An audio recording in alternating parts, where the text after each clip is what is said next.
Hello there everybody, Sam's Trains here, welcome back to the railway and welcome back to another video. So if you remember last month, Hattons came over and we did those Hornby and Bachmann live streams to announce the new catalogues for 2019. And those streams were so much fun to make and they got so many views that I've decided actually I want to do a little bit more of that more often. So what I've decided to do is every month I'm going to do a little bit of a model railway news and updates segment. Sometimes, certain months there might not be anything worthy of a mention, might not be anything to talk about, so I might miss it some months or whatever. But I think this month there is some interesting things to talk about, so without any further ado, let's get straight into it. So we're only in February, as you know, and yet the first of Hornby's new releases have arrived. We have the BR Blue Flying Scotsman, which is very, very unusual. I believe that is now in stock, and that is quite an interesting loco. Touch too expensive for me though, but nonetheless it's nice to see that in stock. I noticed they got some of their scenics in stock now, including these trees, which look absolutely superb, don't they? But no, I suppose for beginners and for, you know, people that are starting up a layout, those trees will be excellent and the scenery will be. And of course by this point you've probably seen the new brake vans which are now in stock. I think they've been in stock for a little while, but I thought I'd give those a mention. Also the ex-Lima Great Western Railcar that we talked about during last month's streams has now come into stock. So that's now available if you're interested in that, and there are some other bits and bobs, so check out Hornby's website for that. Now also the first look at Hornby's new Terrier is now available to see. I'll put some on for you now. I think it must have been at an exhibition or something, but the first few samples have appeared. Very, very quick was that. Dapol had one of those announced as well, which Hornby have also announced in their January announcements. Now, the prices were a little bit closer on this. In fact, Hornby's was more expensive than Dapol, which is very, very strange. I'm not too sure what's going on there. Obviously, the model features are going to be a little bit different there. With the Terriers, the prices are massively different, so I don't know what Dapol will be doing with theirs that is so much better than Hornby's, and certainly a little firebox flicker in the firebox isn't going to cut it, I don't think. But these are a little bit closer. You know, we're talking 30 quid between them without the prices being adjusted. So what the differences will be with those, I don't absolutely know. However, there has been quite an interesting post appear on Dapol's website for the large Prairie. Basically, it says that they are aware of another offering of the large Prairie arriving in the market very soon, and actually their post is very, very gracious about it, but it's also very, very bold. It suggests that theirs will be the superior model in basically no uncertain terms. So what that will mean, I don't really know. It's very difficult to say because I don't think I've seen any sample photos for Dapol's version, whether or not they exist. I have seen some of Hornby's. It does look like it's going to be an all plastic construction, which is a little bit confusing given that the high price once again. However, without seeing the model, without having it in your hands, you'd never find out for sure whether it's going to be die-cast or, you know, the different features. It's always a little bit of a mystery until they're released, so we'll have to just wait and see on that. But it's also not said explicitly on the Dapol post, but it also suggests there might be a delay with the model. It says, "We would like to thank all of our customers for their patience." So I predict that one of two things is at play here. Either, firstly, they're deciding to go back to the drawing board to make sure that this is the superior model, to make sure that theirs is the superior model. Obviously, that would be a viable thing for them to do, given the competition, but possibly it also means that they're expecting that theirs will arrive later than Hornby's and that they're asking their customers to hold on and wait. They're trying to say theirs is going to be better, we want you to wait. So it's a little bit mysterious. I'm not too sure what's going on yet. Possibly there are going to be delays because they're changing things with the model, or possibly they're just not expected until after Hornby's have released. And once again, it's that idea that the first loco that arrives on the market is going to be the winner, but that's different with this one because obviously the Dapol version at the moment is set to be cheaper. So we'll have to see what happens with that, and if there are any updates I'll let you know in the following months.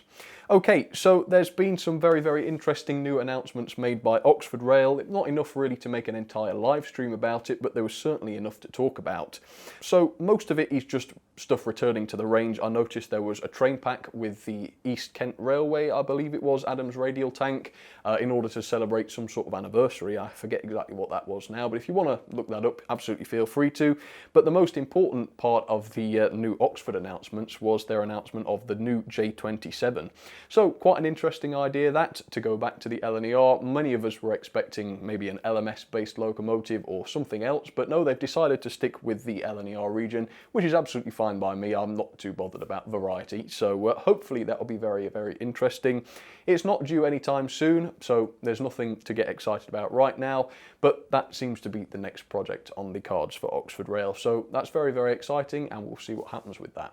So another very interesting development that has taken place since those streams we did in January was the BRM British Model Railway Awards 2018. We have heard the results announced for those. So the 00 gauge locomotives, we have the Rapido Stirling, which was a loco that I missed out on because it was just so expensive. It did look like an absolutely splendid model, Stirling model in fact, so no doubt that's the reason why that one won. But in second place with the silver medal was the Hattons P-Class, which is obviously a loco that I'm much more familiar with. It's one that I've reviewed on a couple of occasions, and I was really, really pleased to see that one there because, as you know, they were wonderful models, and perhaps unlike the Rapido Stirling single, they were priced so inexpensively, which made them all the more impressive. Now for modern traction, it's another loco that I've never reviewed, so maybe I ought to. It's the Kernow Model Railway Centre Bullied Diesel in first place, which looks absolutely fascinating. I do love Oliver Bullied, as you know, I love his steam locos, but never had one of his diesels, so that might be something to look out for. If it won the gold prize, then I guess it's going to be pretty good, isn't it? And in second place, it was the Hornby Class 87. So once again, I'm a little bit behind on the modern traction stuff. But again, from what I've seen, the Hornby Class 87 was very, very impressive. Now, in terms of the coach, we have once again Rapido in top place with the, well, their Rails of Sheffield dynamometer car from the LNER. Once again, not reviewed one of those, but they did look very, very impressive, so it's easy to see why those won. And then in second place, the Hornby Maunsell Dyno, which I thought was a little bit random, but once again, I don't know much about the model, but if it won silver, I guess it must have been pretty impressive. A diner. So onto the wagons. The first prize was once again one that we're all a bit more familiar with. It was the Hattons Billhack Snowplow, and if you saw my review, you will know how excellent those were. So it's no surprise that that one won. And in second place, it was the Hornby Toad, which again, I've heard a lot of good things about. That's the new version, by the way, perhaps not the old crusty version that I've got. But yeah, I've heard that those are both very good models, and in fact, I know firsthand that the Billhack was.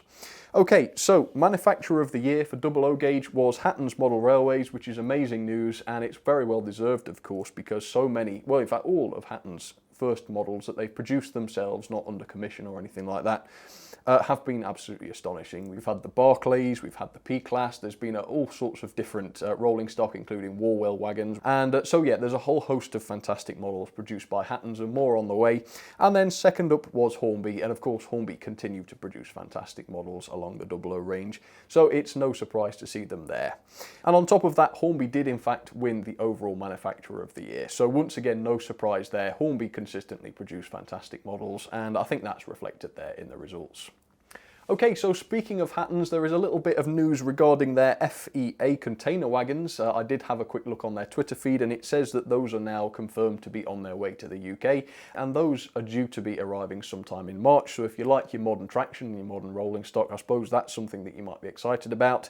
And there are also more production samples, in fact every production sample now, of the Class 66 that Hattons are doing, and they now exist, and there are photos of them. I'll show you a few of them here, but again, their website, their Facebook and their social media is the best place to look. All of those samples look absolutely fantastic as well. I thought I'd talk a tiny little smidge about O-Gauge because Hattons are now showing the first few painted samples of their LNER Pacifics, which look absolutely fantastic. And also, I just wanted to give a little mention to the Helgen O-Gauge 43XX, which has just arrived in stock apparently, and it does look absolutely fantastic. It's things like that that really make me want to get into O-Gauge. It's a shame it is so expensive, but obviously it's going to be, isn't it? Because they are huge things. But yeah, it almost makes me want to get into O-Gauge. Really, really impressive looking those are.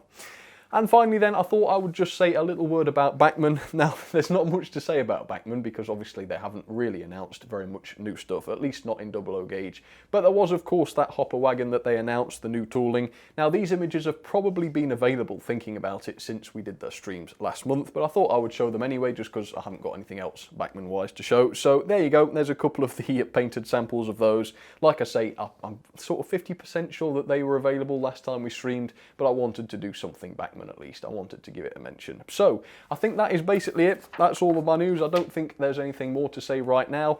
Obviously, I'm filming this 2 or 3 days in advance, so if anything major has happened over the past few days and I haven't mentioned it, I haven't gone mad, I'll talk about it next time, in the unlikely event that that's the case. But yeah, let me know what you think about this format. Do you want me to do more news videos? And if there's, of course, anything you'd like me to discuss in the next segment, absolutely let me know. But for now, thank you very much for watching. I hope you enjoyed that, and I'll see you very soon. Alright, cheers folks.